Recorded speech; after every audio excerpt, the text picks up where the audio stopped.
મહિલા સંચાલિત જય અંબે ગરબી મંડળ ભક્તિ સંસ્કૃતિ અને સામાજિક એકતાનું આદર્શ પ્રતીક।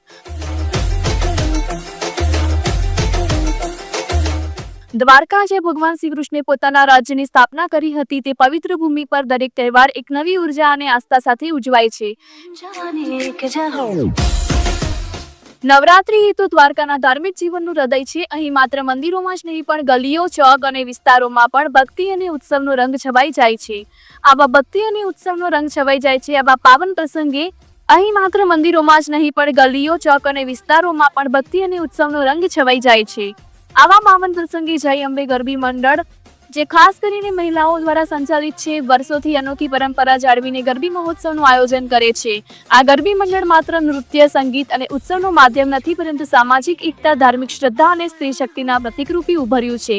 રિપોર્ટર શાલુ ચૌહાણ, દ્વારકા। સૌપ્રથમ તો જય અંબે। અમારી ગરબી મંડળનું નામ પણ જય અંબે ગરબી છે અને આજે ચોથું નોરતું છે। આજની ખાસ વિશેષતા એ હતી કે આજે અમે લોકો ગાગર રાસ રમ્યા હતા। અમારા ગરબી મંડળમાં અલગ અલગ રાસો રમાય છે અને આજે એમાં ગાગર રાસ કર્યો હતો। અને બીજું એ છે કે આ ગરબી મંડળ ફક્ત મહિલાઓ અને બાળાઓ માટે જ છે। આ ગરબી અમે 5 વર્ષથી અહીંયા કન્ટિન્યુ કરીએ છીએ। આ આયોજનનો વિચાર તમને ક્યાંથી આવ્યો આ ગરબીનો? એકચ્યુઅલી અમે સૌથી પહેલાં તો આ જે સોસાયટીની બાળાઓ અને મહિલાઓ હતા એ જ અમે શેરી રાસ કરતા હતા। એમાંથી પછી ધીરે ધીરે એવું વિચાર થયો કે બધા જ સાથે મળીને એવું નાનું એવું ગરબી મંડળ બનાવીએ। પારુલબેન અને પૂનમબેન અમારા આયોજક છે, બી મહિલાઓ માટેનું છે એટલે બંને મહિલાઓ જ અમારા આયોજક છે। વાહ, ખૂબ સરસ। જય અંબે। જય અંબે। હું આ ગરબી મંડળમાં 3-4 વર્ષથી છેલ્લા 3-4 વર્ષથી રમવા આવું છું। હું અને એક મારી ફ્રેન્ડ છે, અમે 2-3 જણા આ ગરબી મંડળમાં બહારથી રમવા। આ ગરબીમાં મહિલાઓનું એટલું બધું સરસ મજાનું ગરબી મંડળ કરી રહ્યા છે કે જે આટલા દ્વારકામાં આટલી બધી ગરબી થવા છતાં પણ અમે લોકો સ્પેશિયલી અહીંયા જ રમવા માટે આવી છે અને અહીંયા બધી મહિલાઓ સરસ આયોજન કરે છે જે કોઈ પણ પ્રકારનું આમાં નફો કે નુકસાન કે કંઈ જોવામાં આવતું નથી। બધા સંપીને વ્યવસ્થિત અને સારી રીતે રમે છે। બધી ગરબી થાય છે પણ જ્યાં કોઈ પ્રકારની લેડીઝો માટે શક્તિ રહેતી નથી અને આ એક જ ગરબી એવી છે કે જે અહીંયા રમવા માટે, આવવા માટે અને અહીંયાથી જવા માટે પણ કોઈ પણ પ્રકારનું આપણને કંઈ પણ મુશ્કેલી અનુભવાતી નથી અને પૂરેપૂરી સેફટી સાથે અમે લોકો અહીંયા રમી શકીએ છીએ। અંબે માત કી જય, દ્વારકાધીશ કી જય। હું રંજનબેન વસાણી બોલું છું। અમારા ઘર પાસે અહીંયા ગરબી બહુ સરસ થાય છે, એનો સાથ સહકાર અમે બધા આપીએ છીએ। પૂનમબેન અને પારુલબેન બે મુખ્ય છે, એ બહુ સરસ બધી ટ્રેનિંગ આપે છે સરસ બધા રમવામાં। 8-10 વર્ષથી ગરબી થાય છે અહીંયા, બધા જ આનંદ આવે છે બધાને।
છે